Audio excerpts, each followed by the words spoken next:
আল্লাহু আকবার, আল্লাহু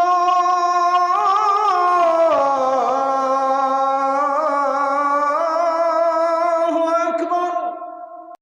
মাথায় রাখবেন, নারীদেরকে আল্লাহ তাআলা বানিয়েছেন বড্ড যত্ন করে।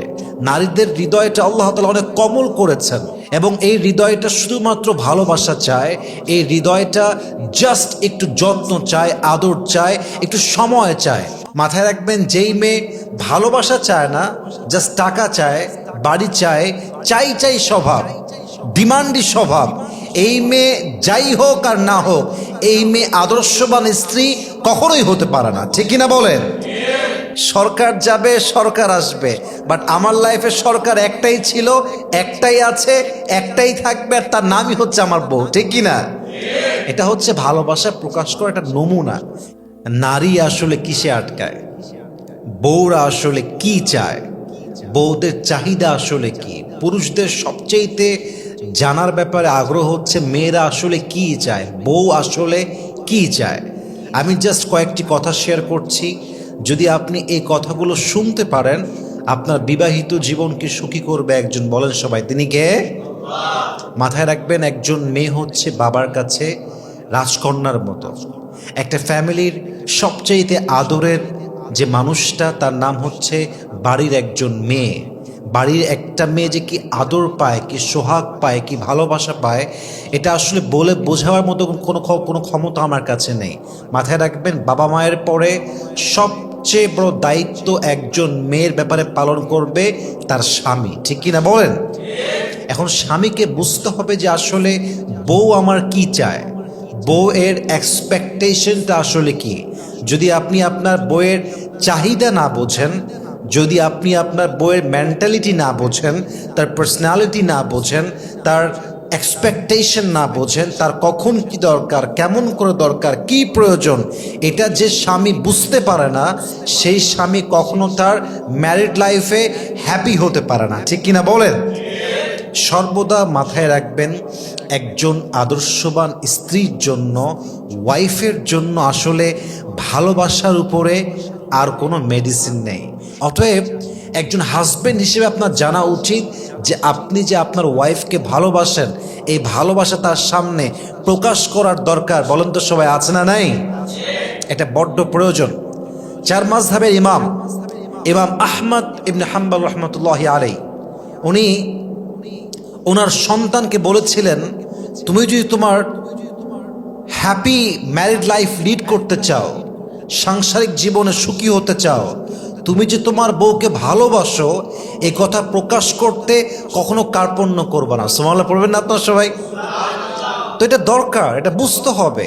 তো বউয়ের জন্য ভালোবাসার রোল প্লে করবেন, বউয়ের সামনে বোঝাবেন যে আমার লাইফে ভালোবাসার মানুষ বলতে একজনই বুঝি, এবং সে একজনটা আমার বউ, অন্য আর কেউ নয়। ঠিক কিনা বলেন?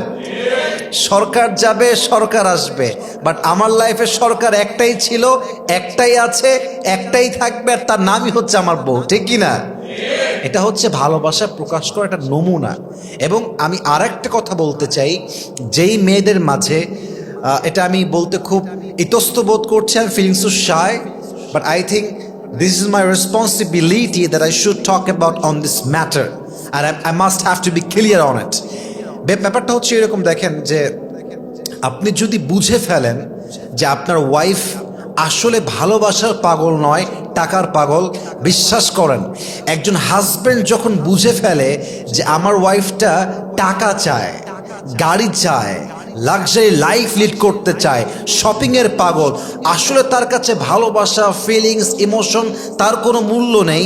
মাথায় রাখবেন, পুরুষ এটা বোঝার পর থেকে, পুরুষ চাই বিশাল পীর হোক, পুরুষ চাই বিশাল বড় হুজুর হোক, যত বড়ই হোক না কেন, পুরুষ যখন বোঝে আমার বউ ভালোবাসার প্রতি নয়, টাকার প্রতি আসক্ত, পুরুষ তার বউকে চুল পরিমাণ আর কখনো ভালোবাসতে পারে না। ঠিক কিনা বলেন? এই জন্য মেয়েদেরকে বলবো, ভালোবাসার এক্সপেকটেশন রাখবেন। টাকা পয়সা তো যাবে আসবে, ভালোবাসাই হচ্ছে চিরস্থায়ী বিষয়। ঠিক কিনা বলেন? আল্লাহ প্রত্যেকটা যুবককে তার স্ত্রীকে মন থেকে ভালোবাসার তৌফিক দান করুক। পড়েন সবাই আমিন। 2 নাম্বার, একজন ওয়াইফ চায় আমার হাজব্যান্ড হবে most caring, most loving and the responsible man. একজন স্বামীর সবচেয়ে বড় রোল হচ্ছে তার স্ত্রীর জন্য দায়িত্বশীল আচরণ করা, যত্নশীল আচরণ করা। বউয়ের কখন প্রয়োজন, কি প্রয়োজন, বউ আমাকে বলতে হবে না, বউ বলার পূর্বেই আমি এটা প্রোভাইড করব। তার বলার পূর্বে যখন আমি দিয়ে দিব তখন এটা প্রমাণ করবে যে আমি জাস্ট হাজব্যান্ড নই, আমি একজন দায়িত্বশীল স্বামী। ঠিক কিনা বলেন? অনেক স্বামী আছে দেখবেন বিয়ের পরে বউকে ফেলায় রেখে দেয়, খোঁজ নাই, খবর নাই, কি লাগবে, কি প্রয়োজন। ইভেন আমার কাছে এমন রিপোর্টও আছে মাসের পরে মাস বউকে রেখে চলে গেছে, খোঁজ খবর নেওয়া দূরের কথা, বেঁচে আছে না মরে গেছে তাও জানে না। অথচ স্বামী স্ত্রীর সম্পর্ক এখনো অটুট আছে, বৈধ আছে, হালাল আছে, কিন্তু খোঁজ খবর নেই। বাংলাদেশে এরকম অনেক সংসার আছে যে সংসারটা জাস্ট সামাজিকভাবে টিকে আছে, জাস্ট চার দেওয়ালের মাঝখানে থাকে। স্বামীর হৃদয়ে বউয়ের জন্য ভালোবাসা নাই, বউয়ের হৃদয়ে স্বামীর জন্য ভালোবাসা নাই। জাস্ট সমাজের দিকে তাকিয়ে, বাচ্চার দিকে তাকিয়ে হাজারো স্বামী স্ত্রীর সম্পর্ক জাস্ট নামে টিকে আছে, কাজে তার কোনো অস্তিত্ব নাই। ঠিক কিনা বলেন? সো আপনি এমন হাজব্যান্ড হবেন না যে হাজব্যান্ড জাস্ট নামে হাজব্যান্ড, আর আপনি হবেন সেই স্বামী, আপনি হবেন সেই হাজব্যান্ড যে হাজব্যান্ডের অস্তিত্ব তার ওয়াইফের জীবনে এমন হবে, যদি হাজব্যান্ড জাস্ট কয়েকটা ঘন্টার জন্য গায়েব হয়ে যায় তবে ওয়াইফ যেন রিয়েলাইজ করতে পারে আমার স্বামী ছাড়া আমার জীবনটা এক পয়সার কোনো মূল্য নেই। ঠিক কিনা বলেন? You must have to be like that, you must have to be like that. এমন স্বামী হতে পারলে দুনিয়ায়ও দাম আছে, আল্লাহর কাছেও দাম আছে। এমন অনেক স্বামী আছে দেখবেন যে ওই স্বামী বাসায় না থাকলে ওয়াইফ খুশি হয়। রাগ করবেন না, আমার কথাটা বাস্তব কথা বলছি। এমন অনেক স্বামী আছে যে স্বামী কথা কম বললেই ওয়াইফ খুশি হয়, কারণ ওয়াইফ জানে এই স্বামী বাসায় আসলে জুলুম করবে, অত্যাচার করবে, নির্যাতন করবে, গায়ে হাত তুলবে। ইভেন অনেক ওয়াইফ তো দোয়া করে যে আল্লাহ স্বামী যেন বাসায় ফিরে না আসে, বাসায় না আসে। এটা এই জন্য নয় যে সে স্বামীকে ভালোবাসে না, এটা এই জন্য কারণ তার স্বামী এটা কোনো মানুষের বাচ্চা না, এটা জানোয়ারের বাচ্চা। ঠিক কিনা বলেন? এরকম অনেক স্বামী আছে, এটা আপনি জানেন না, অনেক স্বামী আছে। এজন্য স্বামী হিসেবে you must have to be responsible, you must have to be caring. যত্নশীল পুরুষ হচ্ছে পৃথিবীতে সবচেয়ে দামি পুরুষ। একজন আদর্শবান স্ত্রীর কাছে টাকাওয়ালা পুরুষের চাইতে, বড়লোক পুরুষের চাইতে যত্নশীল পুরুষের দাম হাজার লক্ষ কোটি গুণ বেশি। কারণ একজন আদর্শবান স্ত্রী জানে যে টাকাওয়ালার কাছে আমি হয়তো বা ভালোবাসার মূল্য নাও পেতে পারি, বাট যে যত্নশীল সে আমার ভালোবাসা, আমার যত্ন, আমার আদর, আমার মায়া, আমার যে এক্সপেকটেশন সেটাকে এত ভ্যালিউ দিবে। তার কাছে থাকলে এটা আমি ফিল করতে পারবো আমি কোনো সাধারণ নারী নই, আমি একজন প্রিন্সেস, আমি তার জন্য একজন রাজকন্যা। ঠিক কিনা বলেন? She will feel like this, she will feel like that. So এজন্য রেসপন্সিবল হবেন, যত্নশীল হবেন। যত্নশীল যে পুরুষ নয়, দায়িত্ব নেওয়ার ক্ষমতা যার মাঝে নেই, সে ম্যান নয়, সে একজন বয়।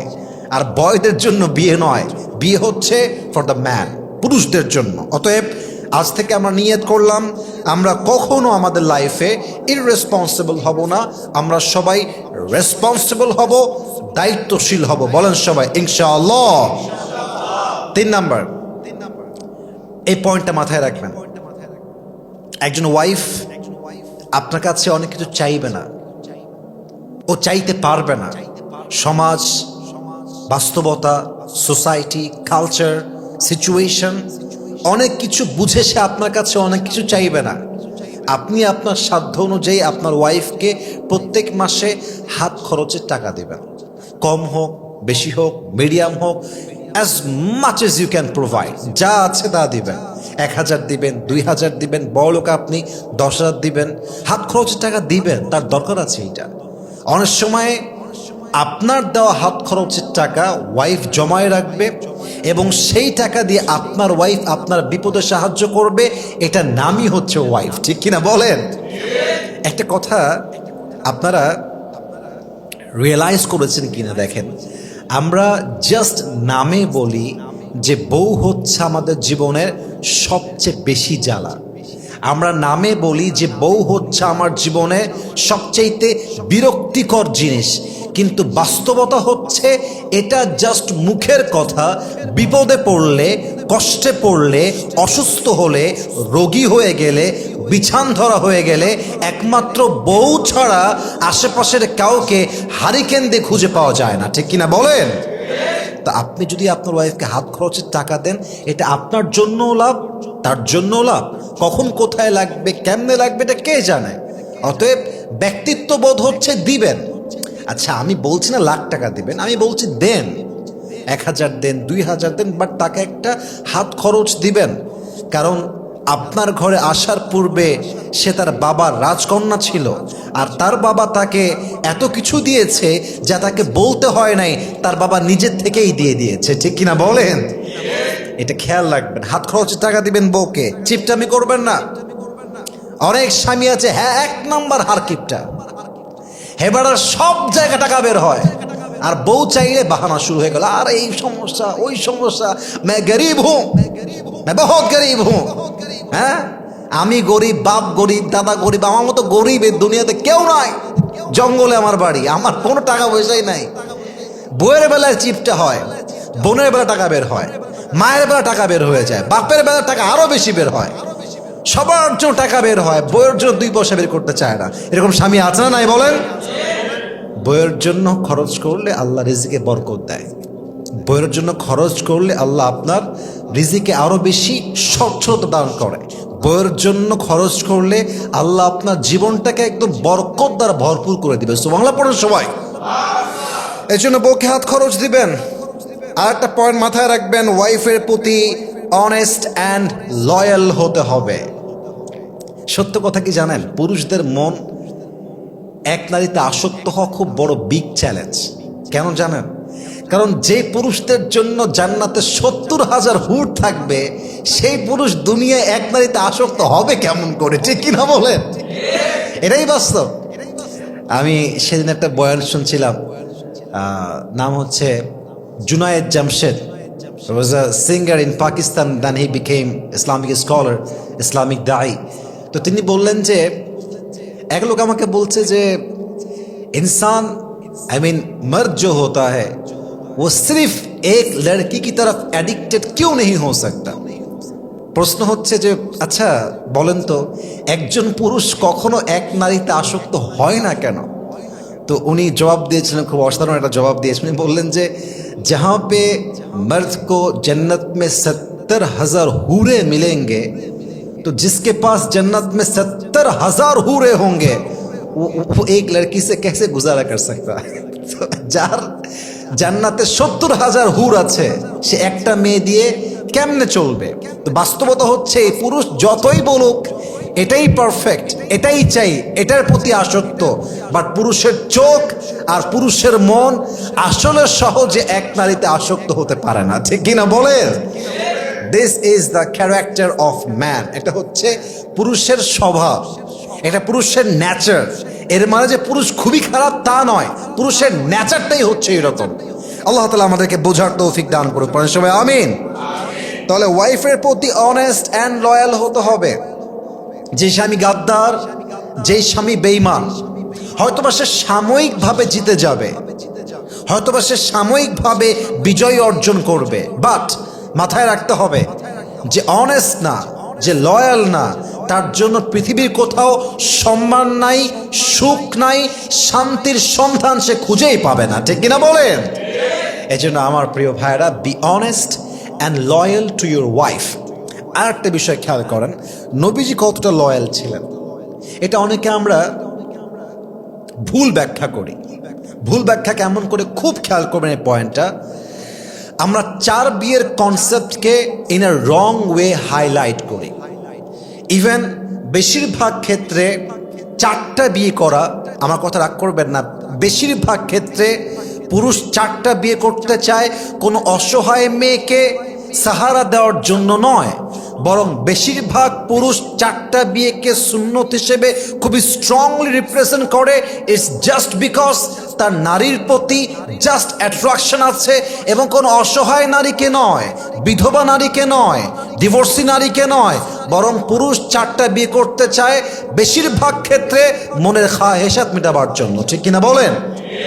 I don't measure everyone equally. আমি সবাইকে একই পাল্লায় মাপছি না, but maximum people they are like that. কিন্তু আমরা বেশিরভাগ ক্ষেত্রে এটা বলি যে নবীজি 11টা বিয়ে করেছে, আমি কেন বিয়ে করতে পারবো না অনেক বেশি?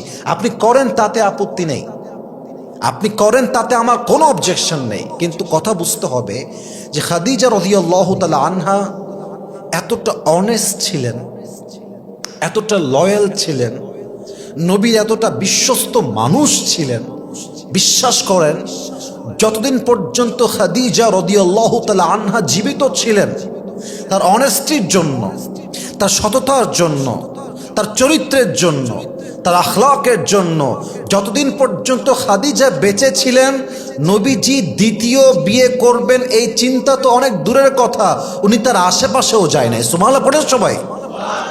তো আমি এই কথা সবাইকে বলতে চাই, আপনার প্রথম ওয়াইফ যদি অনেস্ট, লয়াল, কেয়ারিং, লাভিং হয়, দায়িত্বশীল হয় এবং বিশ্বস্ত, most important is she is honest and loyal, এমন বউ যদি আপনি পেয়ে যান, ডান বাম করবেন না, আজীবন এক বউ নিয়ে জীবন কাটাবেন, দুনিয়াতেও সেই বউ, জান্নাতেও সেই বউ। সুবহানাল্লাহ পড়েন সবাই। অবশ্যই ওয়াইফের প্রতি অনেস্ট অ্যান্ড লয়াল হওয়ার চেষ্টা করবেন। সর্বশেষ একটা কথা বলতে চাই, একজন ওয়াইফ চায় যে আমার হাজব্যান্ড মাঝে মাঝে আমাকে গিফট করুক, আমাকে সারপ্রাইজ দিক, এটা দরকার আছে। ভালোবাসা কখন বাড়ে জানেন? যখন আপনি গিফট দেন, সারপ্রাইজ দেন। হাদিসে এটা আসছে যে হাদিয়া, গিফট, এটা ভালোবাসা বাড়িয়ে দেয়, এটা আকর্ষণ বাড়িয়ে দেয়, এটা টান বাড়িয়ে দেয়। ইভেন অনেক সময় গিফট করা আপনার ভালোবাসার লেভেলকে এত দূর পর্যন্ত নিয়ে যায় যে জান্নাতের সাথী পর্যন্ত বানায় দেয়। সুবহানাল্লাহ পড়বেন না তো সবাই? গিফট কেমন করে দিবেন? এটা খুবই সিম্পল ট্রিক্স, যে কোনো কিছু হতে পারে। অলওয়েজ যে আপনার কয়েক লাখ টাকার শাড়ি কিনতে হবে, the matter is not like that. আপনি চাইলে একটা চকলেট নিয়ে আসতে পারেন, আপনি চাইলে ওয়াইফের জন্য জাস্ট একটা গোলাপ ফুল নিয়ে আসতে পারেন, আপনি চাইলে আপনার ওয়াইফকে অনেক কিছু দিয়ে সারপ্রাইজ করতে পারেন।